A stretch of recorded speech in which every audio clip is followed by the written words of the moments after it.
Hey friend, it's me Vasco with a quick announcement. We at the Scrum Master Toolbox podcast are organizing this year's Scrum Master Summit. For tickets and details on the summit, check out the URL bit.ly/SM Summit 22. All one word, SMSUMMIT 22. And now, on to the show. Hello, everybody. Welcome to our Wednesday, the Leading Change episode, this week with Pratik Dahule. Hi, Pratik. Welcome back. Hello, Vasco. Great to be here. It's great to have you as well. And today we are talking about change. A lot of people will recognize that as change management. I prefer to call it change leadership because we as Scrum Masters, we're actually always working with change. Sometimes it's small things, even individual level perhaps, or team level. Sometimes it's much bigger things, even organizational transformation might be on the topic list for us. So we need to know how to navigate our way in change. And that's why we want to ask you, Pratik, to share with us a story of one of those change moments you were involved with and to describe for us how it went. Like, what were the steps? How did it go on over time? And highlight the tools, the tips, the tricks, and the techniques you learned during that process that you still apply today. I want to start up with this beautiful quote from Geoff Watts. He's one of the Scrum trainer from UK. And he said that a good Scrum Master helps a Scrum team survive in an organization culture. A great Scrum Master helps change this culture so that the Scrum teams can thrive. And in his book called Scrum Mastery, he mentioned this point about various where like a Scrum Master is definitely one of the change leader in organization because it's a full-time job. A lot of people say, right, it's a full-time job or not. And like how he explains that in that. And I'm going to take, that's the quote which I took from that book. And I just wanted to continue with your question there. Is like in the organization where I was working and I was like in one department and the other department, our department was completely into Scrum. But there was another department in the same organization which was completely working on waterfall, right? And then I was approached to by my supervisor, hey, can we see if we can implement the team and the Scrum team, the team there wants to move from waterfall or like kind of hybrid methodology they were using to Scrum. Like how can we improve there? What are the things we can do? And we were working about there. And I think I spent considerable amount of time to understand what are the things we can do there and with the projects. And it was a service industry. So we definitely know the service industry keeps on changing at a rigorous pace, especially nowadays, like in the century we are in. And we saw that if we continue with the old methods, it won't allow us to catch up to the speed.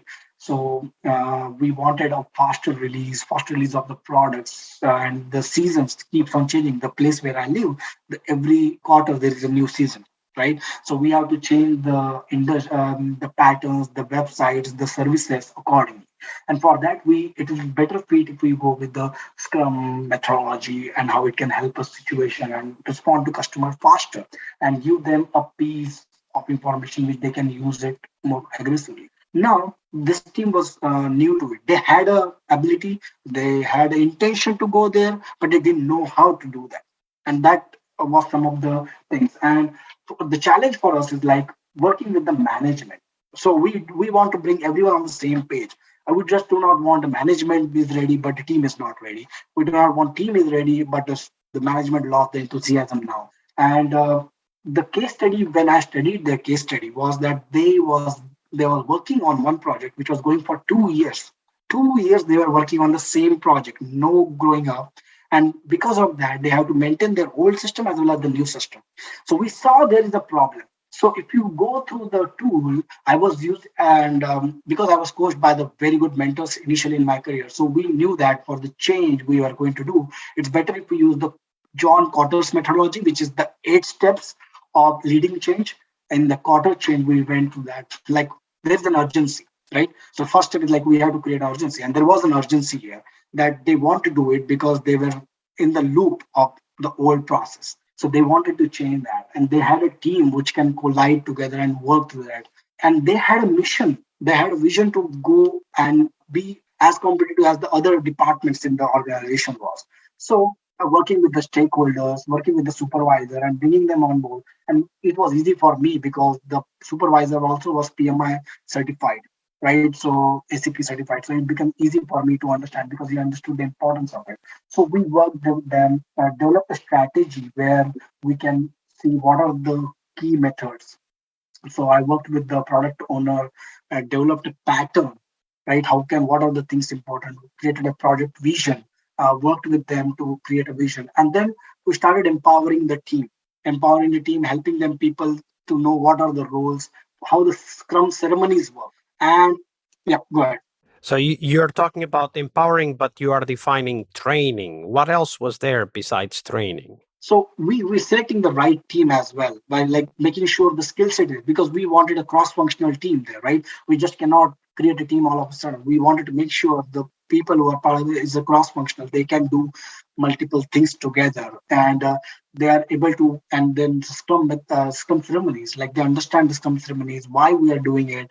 They're excited to do those things, but they should know what it is, and then making sure that we are able to deliver values.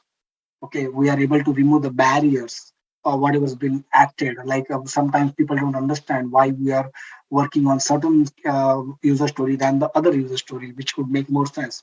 But why delivering the 2 3 stories earlier than the first one, how that things works out, how the approach and the incremental approach, how it works. Because once again, these guys were not working on agile or hybrid, they were Yeah, moving so they had to learn everything from scratch, right? scratch. So we have to help them, like there is not, we can remove the comprehensive documentation and we can change that with the face-to-face communication. So we have to literally facilitate the more scrum friendly culture here, right? We have to value more team success than individual success, because all this time we have to value the individual is to be like, oh, I know how to do this. But this one was like shifting a temporary mindset, like we have to value the team success over the individual success. We have to make sure everyone is holding accountable for themselves. There was more continuous improvement, and there's more path towards the customer centric approach, so that we're increasing the performance, inspiring team to take actions. And then one of the best thing happened during that time was team's willingness to change as a catalyst to drive the organization forward. That happened, and then the and we all know that the strength of the Scrum is that it removes bottleneck, and the problems gets visible there, right? And that's where the Scrum Master comes and helps to resolve those impediments if there are any, and how to thrive that culture so that the team is more cross-functional and self-organizing and able to work. That's a very good point. But getting a team to be cross functional is a lot more than having a scrum master and having the training. I imagine that you had maybe some pushback, maybe some puzzled questions from management. How did you create that environment around the team where being a cross functional team was even possible? So like we used Agile Coach. Actually, we took help of Agile Coach to lead and coach the team in terms of Scrum adoptions, right? So we helping the organization understand the value with the project vision. We were able to explain them with the elevator pitch technique. The product owner took care of the project vision, helping them understand, okay, this is what it can do for you, this is the time frame we can get it done. It's more empirical process, we can adapt to the needs of the customer. What has been and we were able to prioritize the main needs of the customer, the stakeholders. When we were sitting down with them, they were able to give us the requirements and the needs, and we were able to get that particular feedback from the thing, by writing the user stories and helping them understand the process. They were to the old methodologies of writing things down and doing one thing at a time. Where here they were able to see things very quickly. Okay, and with the we finalized the duration. What should be the duration of the sprint, so that we can get more feedbacks. And then slowly we understood the Kanban board approach. How we work is work in progress. We take one thing, we finish one thing, and then move on to another thing as a team together. And there is no silo, there is no reporting manager or nothing. There's all one responding to one team, and they kind of bought into that. They loved that empirical and the transparent process because everyone knew what was happening. Yeah, it's a big difference when you go from waterfall to having daily discussions with stakeholders, helping the team have all the skills they need in order to be able to finish one story, right? Rather than do this and then wait for a month before somebody else picks it up, etc. The part that I really liked about this story is how you, and I don't mean just you, Pratik, but you, like the whole group, understood that you needed to tackle both the team's journey, right? Like how they go from waterfall to Scrum, but also the stakeholders' journey. And that's also a very important journey in this change process of adopting Scrum, because what is requested, what is required from stakeholders is completely different compared to a waterfall or linear process. Absolutely.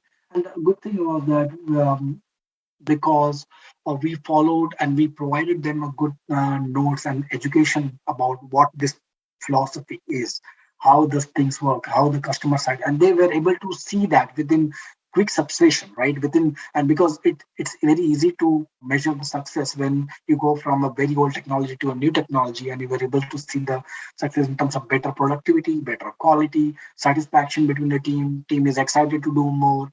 And because if you are always at the back and you see your momentum getting struck and you are able to getting recognized and you are winning a small gains, small acceleration, and you are able to sustain that acceleration, that helps a big time. And just to take you 6 months fast forward, that team was already on path with other teams, other departments. They were almost started as team which was not too much in the growth.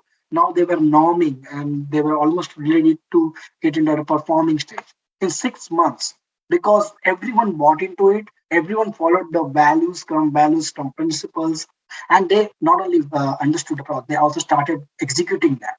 I think that's where the whole game changed.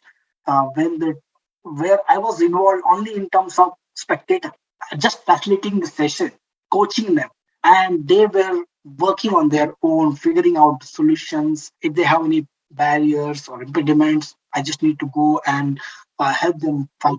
And that's the beauty of change leadership, right? It's being there and stepping in only when necessary. Thank you for sharing that story, Pratik. Thank you. Hey friends, it's Vasco again, now with a bit longer announcement. I'm part of the team that is behind the Global Scrum Master Summit, the conference dedicated to the Scrum Master role. If you're a Scrum Master, the Scrum Master Summit is the place to learn, to share, and of course to meet new friends. We will have lots of live sessions where you can meet and network with other Scrum Masters from the whole globe. So make sure you check it at bit.ly/SM Summit 22. We have several amazing keynotes and 7 tracks that feature people like you and of course thought leaders sharing their insights, their knowledge, and helping you become an awesome Scrum Master. You can check out all of the details of the summit, including the keynotes announced, the track chairs, and much more at bit.ly/SM Summit 22. That's all one word. That's bit.ly/SM SUMMIT and the numeral 22. I'll see you on the conference floor.